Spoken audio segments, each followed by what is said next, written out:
What's going on, everybody? Welcome into the Lakers Outsiders podcast. Gary Kessler here with you as always, joined by my two usual guests. Hani Amadian joins us. Hani, I know you're. Are you awake right now? Like, what's going on? Listen, all I'm saying is, if I fall asleep within the confines of this podcast, you can't blame me. It took me 2 hours to start this thing. I'll sleep when I feel like it. You'll be all right. You'll be all right. Also joining us is Jacob Rude, which Jacob, I will grant you permission to fall asleep since it's you're 2 hours ahead of me and 3 hours ahead of Hani, but I'd still be very mad at you. Well, I just want to make sure that I give a quick shout out to our boss, Harrison Fagan, for letting us do the pod without him tonight. Oh man, poor Harrison. I don't know how he's handling all these giraffe tweets that are being launched his way, but he's still alive. So shout out to Harrison Fagan. So this is a topic that we've been meaning to talk about for a little while now, but we are going to talk about the Lakers' power forward situation today. Kind of a little more complicated after drafting Kyle Kuzma and how great he was during the summer league, and we'll talk about that a little later on. But for Julius Randle, this might be a make or break season for him. He can be a restricted free agent next summer if the Lakers extend a qualifying offer. As we saw with Kentavious Caldwell-Pope, sometimes that doesn't always happen. The Pistons renounced his rights and made him an unrestricted free agent. So who knows if that happens with Randle, if the Lakers, land some big time free agents or anything like that. But Hani, I'll throw it to you first. This is Julius Randle's fourth season, really his third year of actual playing, because he missed his rookie season due to the leg injury. But, how important is this season for him? Obviously, going into free agency, is this going to be kind of that year that shows us who he really is?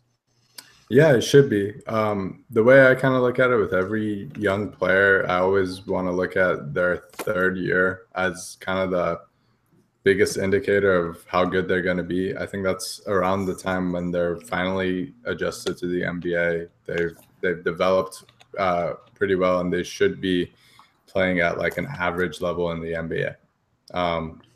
So hopefully, and for Randle, obviously, it's even bigger because the Lakers' money situation and wanting to sign big free agents means that he's kind of at risk of losing his job, basically, with the Lakers, either being traded or them not matching any offers for him or renouncing his rights outright. So he's probably, or he should be going into this season super motivated to really prove that he's developed and he's improved on all the aspects of his game that he needs improvement on, and to play well enough to basically force the Lakers into making a tough decision about whether they want to keep him as part of their core or if they want to let him go and try to sign a star free agent instead. Yeah, Jacob, what do you think? What do you think he needs to really improve on to kind of cement himself as a piece of going forward through his second contract? I think the obvious answer is defense. Just really, I guess, probably just rim protecting, which he's, really, really bad at. Either that or, he needs to become just like a all-world defender of guards, like on switches or something, which he's been decent at times. He's shown flashes, but really the more realistic kind of area of improvement is defense. I think probably the second most important area would be just kind of shooting, three-point shooting, or at least some type of mid-range game to spread the floor, which, again, he showed flashes of at the end of last year. If he can just be like a 35% shooter, somewhere around there, hit basically a third of his shots, that raises his value a lot because he's no longer kind of a big man who clogs the lane and whatnot. But, I would say defense is definitely the kind of the top priority. Yeah. Hani, what do you think is a respectable number for him as a 3-point shooter next season? I think it's probably too much to ask for him to become like a 35% shooter or even like a league average shooter. But like Jacob said, around a third of his shots, like 33%, even a little less, I'd be fine with. Just enough where he's at least a little bit of a threat, and the defenders have to close out on him, and he becomes a little less predictable to guard. I don't think it's not. I think a lot of people really want him to become that stretch big that can hit shots from deep at a consistent rate. I don't think that's super important. I think he just needs to be able to have it as a weapon. When he's open, he can shoot it, and then he can at least force defenders to make a decision on him. Yeah, at least be respectable from three, right? Like make defenders actually have to come out and guard him out there, and at least kind of provide a little bit more spacing. Right. Offensively, because I mean that was a big point of emphasis this summer was the Lakers wanted to add shooting, and especially with Lonzo, I think he's going to create a lot of those 3-point looks because of his vision, his passing, and yeah, I mean you just want shooting, and it helps I think kind of ease the pressure off Randle now that they have Brook Lopez, another big that can actually shoot and shoot pretty well from three, so I think that really helps Randle, but at the same time you do want to see improvement there because I think. I mean, we've seen him work tirelessly, really, to improve his jumper, and it looks good in practice and stuff like that. And I think the mechanics have gotten better, just from what we've seen. But it's got to translate to games, because a lot of times guys are great, shooters in practice or in a gym, but it just doesn't necessarily translate to a game, with the game speed and kind of the quickness you have to play with, and so on and so forth. So. I don't know. For me, I was just going to say real quick, over the last 26 games last year, which kind of small sample size, but that was kind of when he started being more aggressive in terms of shooting. He averaged 1.5 threes a game. He shot 30%, which kind of what Hani was saying, that's probably on the low end of the spectrum of, I guess, what you could expect or hope to expect. But yeah, right around a third. You'd hope that a summer spent kind of working on that jumper would raise it a little bit. But yeah, I mean, really 33% probably should be the bar that fans kind of expect. And like, I know everybody kind of hates the Draymond Green comparison because it's really lofty, but Draymond Green, even if you ignore how much better he is on defense, like offensively, he's still a really big key to the Warriors. And last year he only shot about 31%. His career shooting percentage is 33%. Mm-hmm. So you can still be a positive offensive influence without being a super good shooter. Yeah, definitely. I think that goes back to like what I said, just being able to make those. Like I mean, with Golden State, obviously, like that's the shot you want them taking. Like you want Draymond taking threes as, compared to all the firepower they have around him. But with Randle, I mean, like he's been so his rookie year obviously didn't have any threes, only played 14 minutes, but shot 27.8% his second season and 27%, last season. And he averaged 0.4 attempts in his second year and 0.9 3-point attempts. So the fact that he started taking them down the stretch of last season was super encouraging because I honestly get kind of annoyed when he takes mid-range jumpers. If you're taking like a 20-footer, to me, like you might as well just step back and shoot a three at that point. But so I hope, we see more of that, more of like he's either taking shots more so in the paint or from beyond the 3-point line. But I also don't want him to fall in love with it. You know what I mean? So yeah. I don't know. I think like a respectable percentage for him would be like, from going from 27% to 32%, something like that would be ideal. Cause it's very rare. I think that guys take a massive leap in that category. Because shooting something that's hard a certain way your whole life and, it hasn't been effective. It's hard to unlearn that and then relearn a new technique. So, but no, I mean, if he can be, really anywhere above 30%, I think next season, that's a step in the right direction. And it's a sign of encouragement, and it's something he could probably build off of. But I also want to see him take more. If he takes just an additional 3 a game, he shoots, a little over 2 on average, 2 or 3 threes per game. He shoots at like 30%, 30, 31, 32. I think that's a big step forward for him. And I think that'll open up a lot of things because he loves going to the basket. He loves, to attack his defender off the dribble, and he's very good at it because of his combination of his size, his speed, his strength, all that stuff.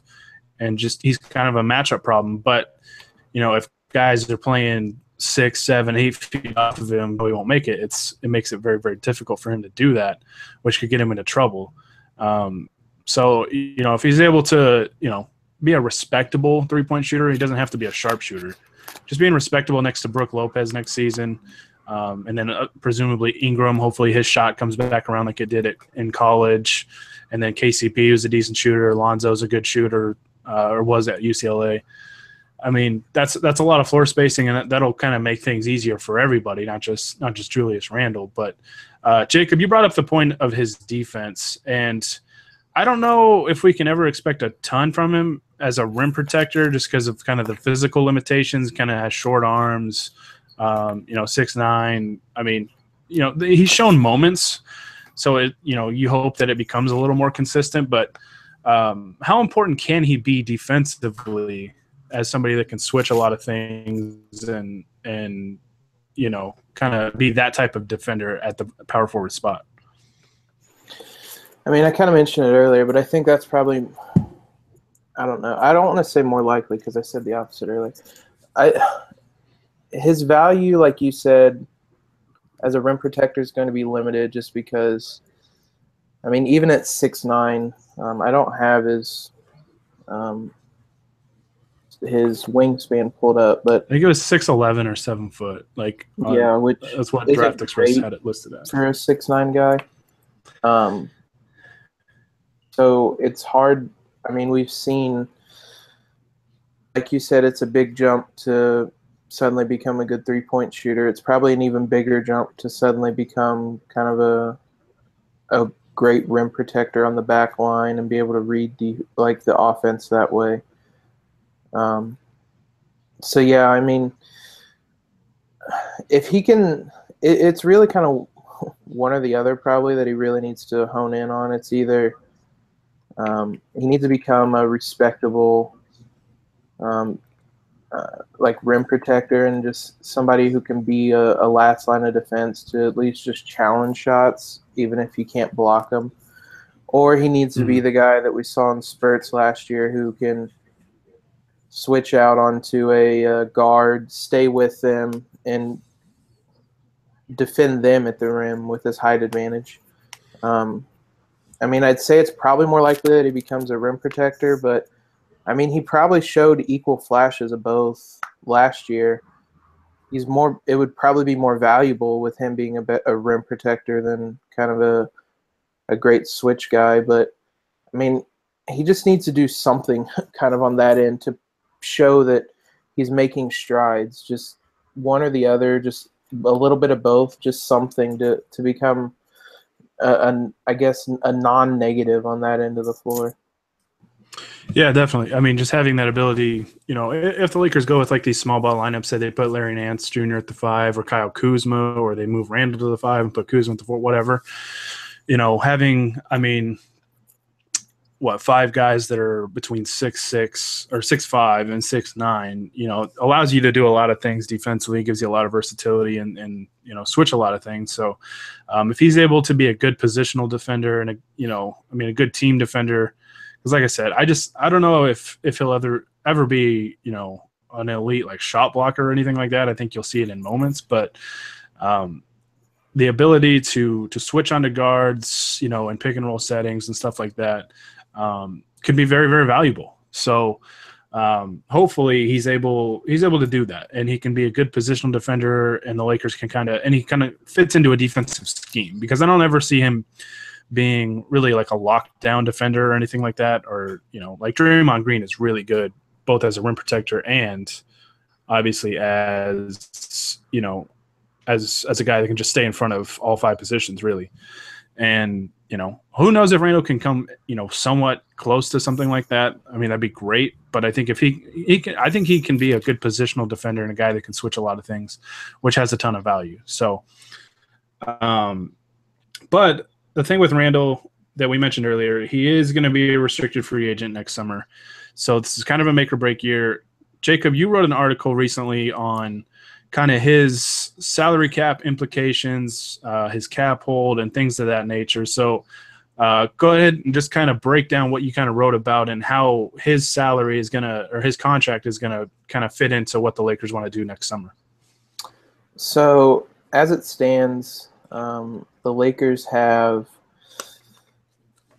here, I believe $52 million in cap room, which seems like a lot. It's not actually enough for 2 max deals. Assuming they want to get LeBron and Paul George, they'd need $65 million in cap room. So yeah, what it's basically going to come down to, they're going to have to trade Luol Deng, and then basically have to pick between Jordan Clarkson and Julius Randle. Julius Randle's only making, I believe, $4.1 million this year, but his cap hold next summer is going to be $12.4 million, which is basically equal to Jordan Clarkson's contract right now. There's about a couple $1,000s difference. So they're basically going to have to come down to choosing whether to keep Jordan Clarkson or whether to trade or renounce the rights to Julius Randle. There's been more talk about, they think that they can trade Jordan Clarkson, but either way, even if I know there's been some talk about stretching Luol Deng, you can't stretch Luol Deng and keep Julius Randle or Jordan Clarkson. Like, there's not enough cap room unless you just trade away all of the other young guys. So it's a really tricky situation. I find it, I don't know, maybe a little weird that the Lakers are so confident that they're going to have room for 2 max guys when they just have so much maneuvering they still need to do. But yeah, it's going to be interesting because, like I said, they're basically going to have to come. It's going to have to come down to either Jordan Clarkson or Julius Randle, or maybe neither of them. Maybe they deal away both of them and look for more cap room to build a team around LeBron and Paul George. But I know a lot of people have kind of assumed Randle's gone because the cap doesn't work. It could work. It would just, if they traded away enough room to get him, you're looking at a roster of Lonzo, Ingram, probably Kuzma and Josh Hart, Randle, LeBron and PG, and about $5 million in cap room. So, they basically have to gut the roster to get enough room for these guys. But, it's still possible that Randle stays around. It works salary cap-wise to keep him around with his cap hold, sign everybody else, and then give him an extension next summer. There's also the very unrealistic possibility that he simply takes the qualifying offer and the Lakers promise to sign him to whatever they want or whatever he wants the next summer, which would save a ton of cap room, but it's also kind of shady, basically. Although I guess it's a big roll of the dice for Randle too. Yeah. Oh yeah, and I don't expect it at all because he's a guy who's already been injured and missed an entire season once. I assume he's going to go into the summer wanting maximum amount of guaranteed money possible. So I don't even really consider that I don't blame him at all. I don't really even consider that an option. Like I said a couple times, it's going to basically come down. They're going to have to get rid of Deng, probably attach a couple of young players to him or to him, that contract, and probably a draft pick.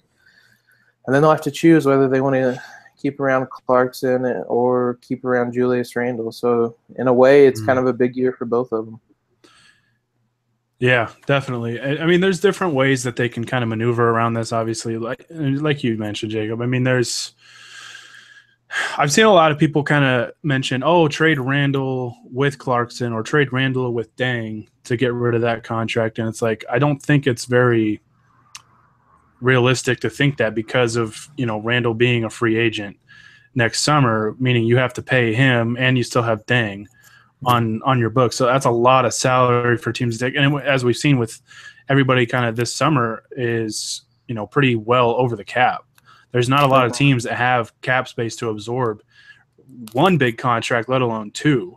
So, I don't think Randle will get dealt in a deal for Deng. That would really surprise me because you're looking at basically Brooklyn and Philly. And I think Philly, Chicago. Both those teams, and Chicago. And two of those teams, I think Brooklyn and Philly are trending up.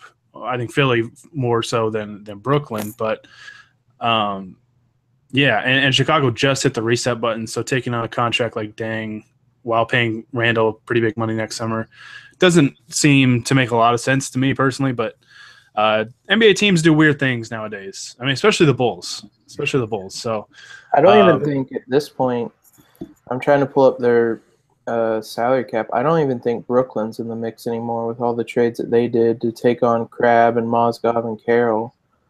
That's right. I forgot they added. They're already over. They're well over the cap. They're almost into the luxury tax. And they're close to having to pay Russell too in a year. Yeah, so that's true. That takes cross them off the list. One of the few teams, and like you said, I don't see them trading Randle and Deng together because the other team is basically trading for the right to pay Julius Randle a lot of money next summer. Yeah, and if not, it's you traded for him for a year, or maybe less than a year. I don't know. I think we'll see more activity next summer before free agency because once Philly uses the pick that is owed to them from the Lakers, the 2018 unprotected first-round pick, once that pick is officially made, the Lakers can actually start trading all their picks. They can finally trade the 2019 first-rounder, 2020, 2021, so on and so forth. Obviously, they can't do two in consecutive years, so they couldn't do 19 and 20 because of the Ted Stepien rule. But because of that Stepien rule, that's why they would be able to do it next summer. That was something that I didn't even realize really until recently. I thought that would fall under the rule. But so if they want to trade Deng, you would think kind of in that week from about a week or so from the draft to free agency would be the best time to do it.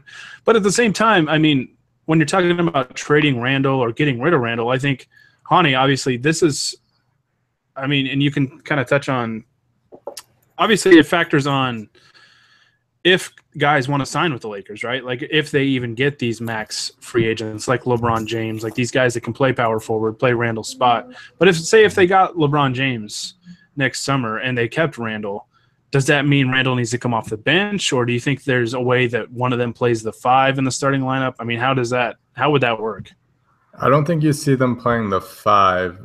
The other thing, and somebody reminded me of this earlier, but both LeBron and Paul George haven't been totally receptive to playing power forward earlier in their careers just because it takes a toll on their bodies and they don't want to do that. So I think there's a chance that you could actually see Randle starting at his natural position. If George and LeBron are actually in LA, they can play the 2 and the 3, and then Ingram would be the one off the bench. And then eventually you hope, since if Ingram does have the higher ceiling, you eventually hope that he fills out enough to play the 4, and then you can choose what to do with Randle after that. But yeah, for now, if that does happen somehow, I think you could see Randle still playing a big role on the team if he stays on it. Yeah, it's that'd be a good problem to have, right? Trying to figure out where do we play Ingram, Randle, LeBron, and Paul George. If that's, there are definitely worse problems to have as an NBA team. But Jacob, did you want to chime in? Well, I was just going to say, this is obviously counting the chickens before they hatch, but I would see Randle almost more as a Lamar Odom role where he comes off the bench, but he's playing big minutes and he's playing down the stretch and he's kind of that vital sixth man. But yeah, I mean, I don't know. It would be weird to see how that team would fit because to make – I mean, they wouldn't have a center on the roster. I mean, Randle would probably be the only guy. I'm trying to think. I mean, if you kept Nance around, maybe he is the center. I mean, there would have to be some maneuvering because it would be – I mean, like I said earlier, they're going to have to gut the team already to even get enough cap room. So it's going to be some weird maneuvering because they're going to need big men, and I don't know. But I would see Randle coming off the bench, like as I said, as the sixth man, as kind of Lamar Odom did, and still playing kind of starter minutes, basically. Yeah, I can definitely see that. I mean, personally, I mean, there's certain things parts of his game that remind me of Odom too, like that he could be that type of player, like a utility big man that does just a little bit of everything. And obviously, he'd have to improve his shooting. And I think Odom was a lot better defensively than a lot of people give him credit for. Mm-hmm. So yeah, I mean, Randle would basically have to, improve on the things that we, basically went over earlier, right? I think he'd have to. The passing would have to continue to improve. I thought it was better last season. Still has to eliminate some of that tunnel vision that he gets when he puts the ball on the floor. But, yeah, I mean, shooting, defense, passing, like all that stuff, you just have to become a better player. And, with any young player, that's kind of the expectation, right, is that – or the, kind of the criticism is they just have to get better. And, that comes with time usually. So it'll be really interesting. But, Jacob, you mentioned Larry Nance and – Larry Nance Jr., and he's really interesting to me because I think a lot of people expected kind of a bigger leap from him last year. A lot of people were discussing whether he should start over Julius Randle or not, and I think that discussion was distinguished pretty quickly. But, Hani, I mean, do you think Larry Nance Jr. is a likely candidate for a trade if the Lakers, want to get rid of Deng's contract, or they just need to, clear – any kind of cap space? Like, how worried should Larry Nance Jr. be? To me, he makes more sense in a trade than Randle does for a couple of reasons. You already mentioned the fact that Randle is about to get paid makes him a little less likely to get traded because teams don't want to commit to that yet. And also, especially as a sweetener to a Deng deal where they'd have to take that money. Nance makes sense in that role.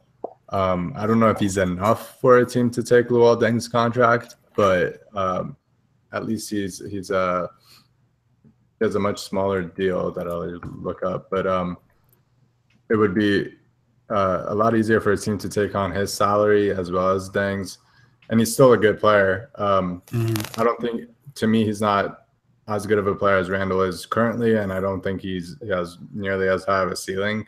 But he's a serviceable player. He's a guy that can help any team. He's already older than Randle. Yeah.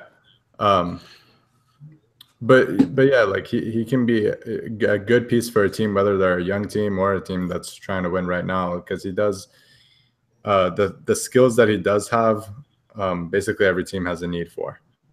But again, I don't know if he's enough to convince a team to take on Luol Deng's $18 million salary.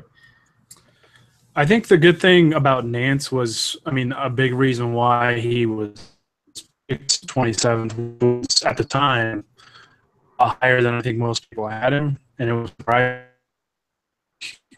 From everything that we've read and heard, he was incredible in team workouts in the pre-draft. So I think what it seems like, just kind of listening to reports and stuff like that, it seems like teams think pretty highly of him. Obviously, not that he's going to be like a star player or anything, but that he's a very serviceable player and a quality kind of a quality role player, that sort of thing. So yeah, clear in his passing and things like that. He's there's a lot of things that he can work on that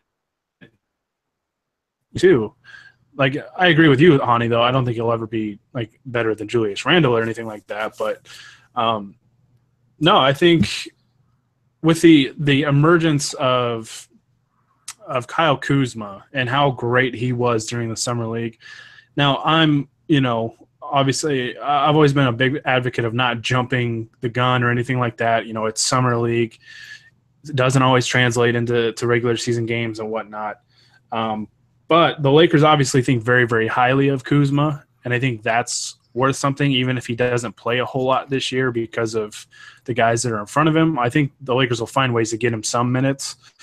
But his presence, and he's a first-round contract, so it's a guaranteed deal.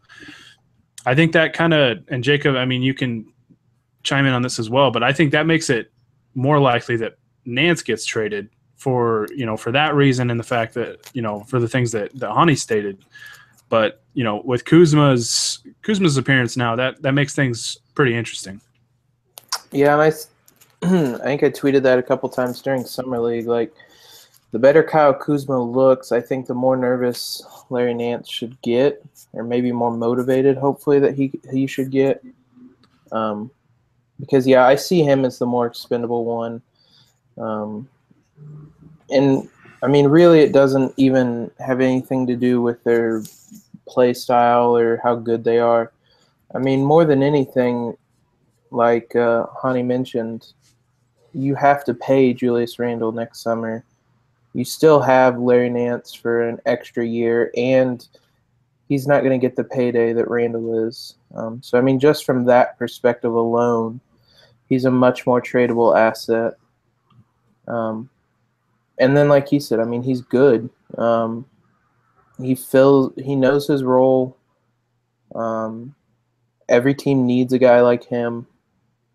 And, I mean, teams would want him, basically. I've always, like, every time I've kind of thought about what a Luol Deng trade would look like, I mean, I'd have to imagine Nance would be one of the first guys attached. I mean, the Lakers have a logjam in the front court. Nance is already 24. He's I don't know how much better he's going to get. He just feels like a guy that at this point you might sell high on, and maybe try to convince a team that he can get better, and before everybody kind of catches on that this is what he is.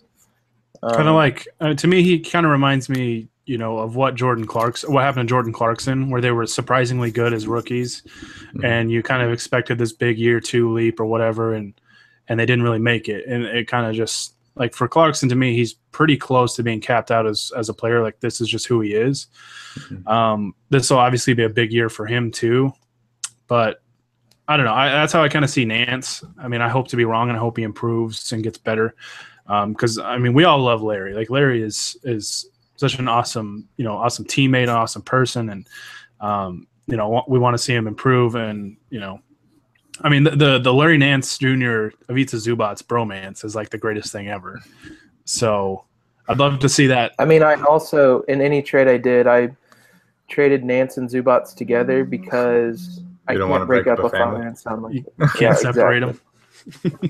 It would be too hard to have to make them suffer through a long-distance relationship. So I'd always trade them together with Luol Deng. Oh, man. Yeah. Yeah, I mean –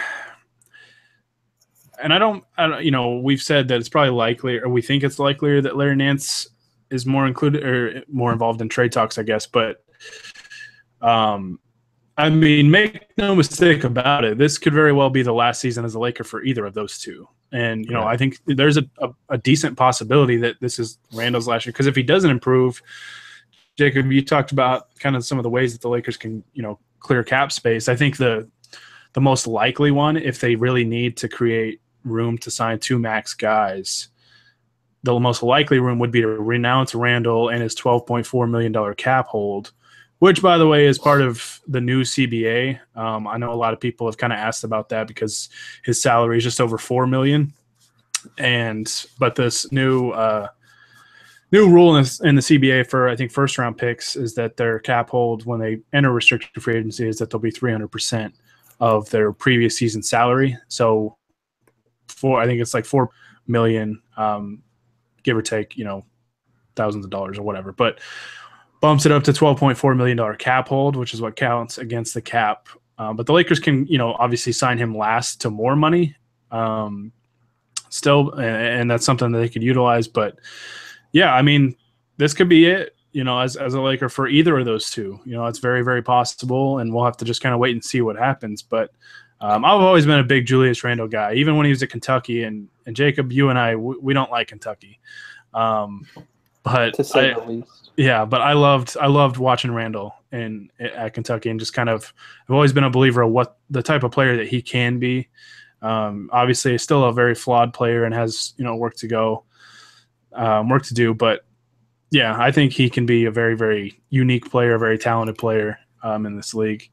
And on a positive note for Randle, I guess we should all congratulate him on getting married recently. I feel like we've said too many negative things about him on the spot, but congratulations, Julius, on getting married. And first of many rings. To be clear, I'm not saying he's going to marry more than one woman. I'm saying. Oh man, I hope he just never listens to this podcast. But yeah, no, I mean, it's a big season and a huge off season next summer. I think breaking down this summer, we talked more about next summer, really. Just in all the discussions that we've had about the Lakers this summer and everything they did.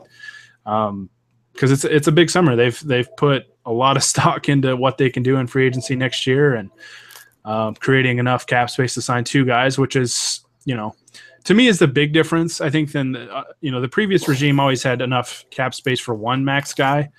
And in a rebuilding situation, it's tough to convince those guys to come aboard, as we found out the hard way. But, kind of having that pitch that, like, hey, we can bring another star player with you, I don't want to say it makes it likely, but it certainly makes the chances a little bit higher. So we'll see. But the Lakers I think they're pretty well set for this next season. I think they've got, a lot of talent at the power forward position with Randle, Nance, and Kyle Kuzma. All three guys that I think can play multiple positions and, provide versatile skill sets and that sort of thing. Different skill sets, but very versatile. So it should be fun. It should be fun to see how they all kind of factor in and how Luke Walton allocates those minutes and, that sort of thing. So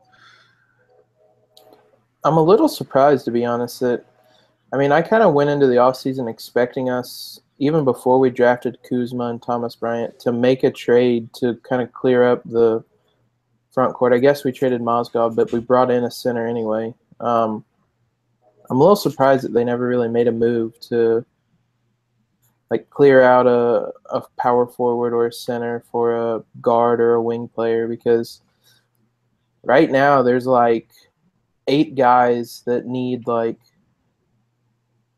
however many minutes. There'd be 96 minutes between those two positions, and it's just the math doesn't work out. That's why I kind of mentioned it before the show. I know it's kind of a foregone conclusion that to some people that Kuzma's going to get minutes, but when you start breaking down the numbers, it's hard to see where he fits in.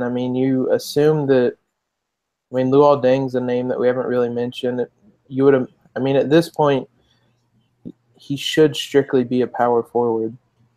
And then we mentioned Randle, you have Nance, you have Kuzma.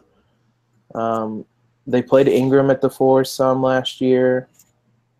Right there's a whole list of guys you need minutes at the 4, and then you have Lopez, Zubats.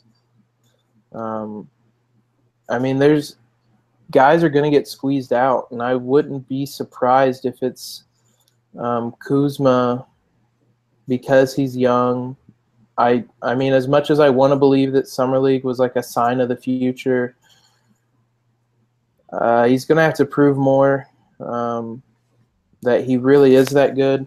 Summer League was a lot of fun, but just kind of the wave of emotion from the Summer League's over, and you're kind of, as we come back down to earth, it was 8 games He's going to have to prove a lot more in training camp and in preseason that he can be that player for 82 games. There's just a lot of questions surrounding him. Right now, I mean, I think him and probably Zubats are probably the two guys that are kind of the odd men out right now. Yeah, it'll be interesting, and I think, I mean, his play is going to determine that. Like, if his shooting translates into regular season, proficiency from three, they're going to find ways to get him out there, I think.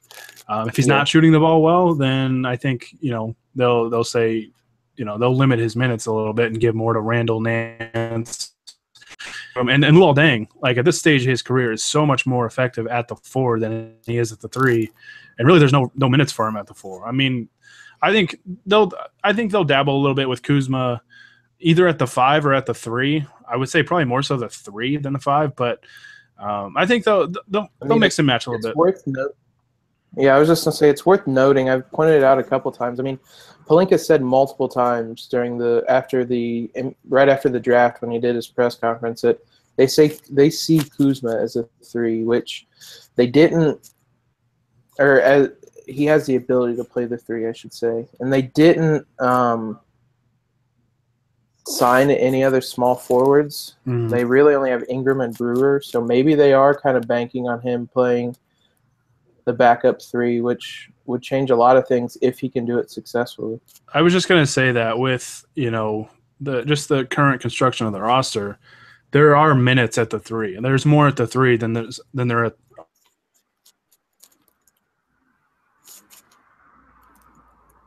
Did he? Okay. I was just going to add, I think what they're going to do with Kuzma is probably do what they did with Zubats last year and basically play him in the G Unit League for the beginning of the year.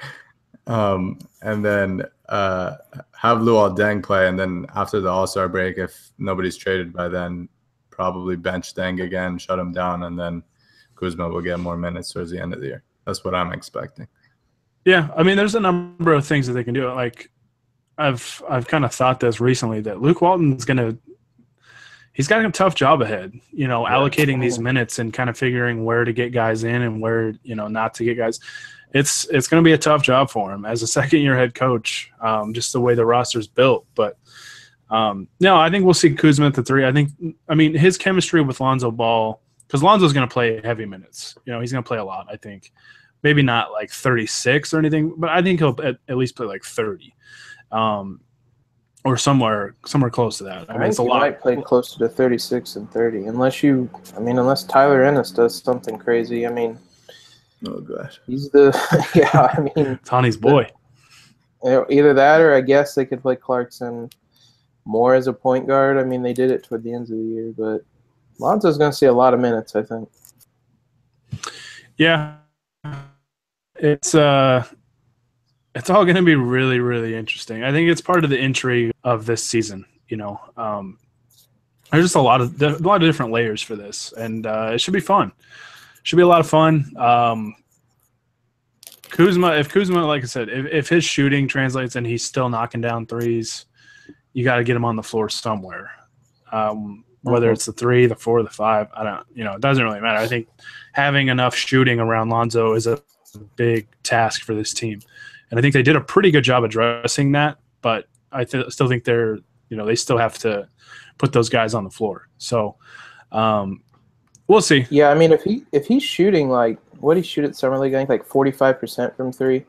You sure? I mean, if he even shoots like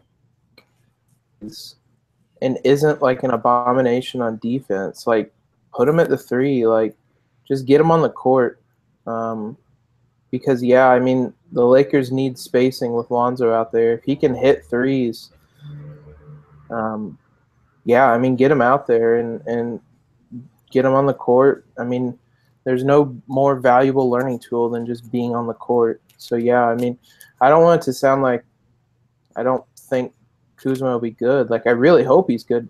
I'm just trying to temper expectations a bit because there's no way he's shooting 45% across 82 games next year. And if he does, like, max him. He's shooting 50%. He's going to up it. Use one of your max spots on Kuzma if he shoots. Sorry, LeBron and PG. Russell Westbrook. LeBron's still coming. He's just going to ride Kuzma's coattails. Oh, man. All right. Now, Kuzma's going to lead us to a title, and then Durant will want to come and join us. God. This is being derailed very, very quickly. No, I mean, I think that's pretty much everything that we wanted to cover. It's a very complex situation with the Lakers. I mean, the Lakers in general for this next season and next summer. But the power forward position is very, very intriguing because there's a lot of different ways that they can go, both on the court and then off the court when the season's over, and the cap flexibility and all that sort of thing. And who knows who will still be a power forward with the Lakers after next season. We're gonna see. It's like I said, it's just gonna be fun. It's gonna be really fun to watch. But Hani, are you still awake? Debatable. All right, I was just checking. But no, that's going to do it for us this time. If you like the podcast, you can find them all on LakersOutsiders.com. Undergoing some changes to the site, kind of updating our image a little bit. If you follow us on Twitter or like us on Facebook, you've probably seen the new logo, new cover photo, stuff like that. So we're in the process of doing that, and there's many more changes to come, which we'll announce later on when we know a little more about it and stuff like that. But if you like the podcast, you can follow us or find them on LakersOutsiders.com. You can find them on Podbean, and of course here on YouTube. You can subscribe to us, and on iTunes, you can subscribe there as well. And then if you like the podcast, please leave us a review on iTunes. It does a lot for us if we get those, and we greatly, greatly appreciate that. So yeah, like I said, many more changes to come. We've got some ideas for the podcast, but I know here in the near future, we get a lot of complaints in the live, not really complaints, but a lot of requests in the live chat on YouTube that we don't pay attention enough to it. And trust me, we read them, but we're saving that for another podcast. We will be doing a podcast where we just take questions. It's just it'll just be kind of a mailbag podcast. So bring your questions to the YouTube live chat if you've got some, or send them to us on Twitter, Facebook, whatever. So if you got bigger ones, you can email questions. Just saying. Oh God. Anyways. Yahoo Messenger, AOL, AIM, MSN, anything. Well, MSN better. Hani will not be on that podcast, obviously. I'm going to make sure I do it late enough at night. No, so like but 10 p.m. But no, that's coming in the near future. We're going to do a mailbag podcast. So those of you on YouTube live chat that send us all the questions, be ready to send them our way on that pod. That'll be coming hopefully in the next few days or so. But like I said, you can follow us on all those social media platforms. Jacob, Hani, I want to thank you guys for joining me today. Hani, especially you, for staying awake through the whole podcast. This was fun, and hopefully we'll be on soon for the mailbag podcast, and we've got a lot of other things planned, so excited to unveil those for you guys. But until next time, we'll see you guys later. Shout out to NickFan010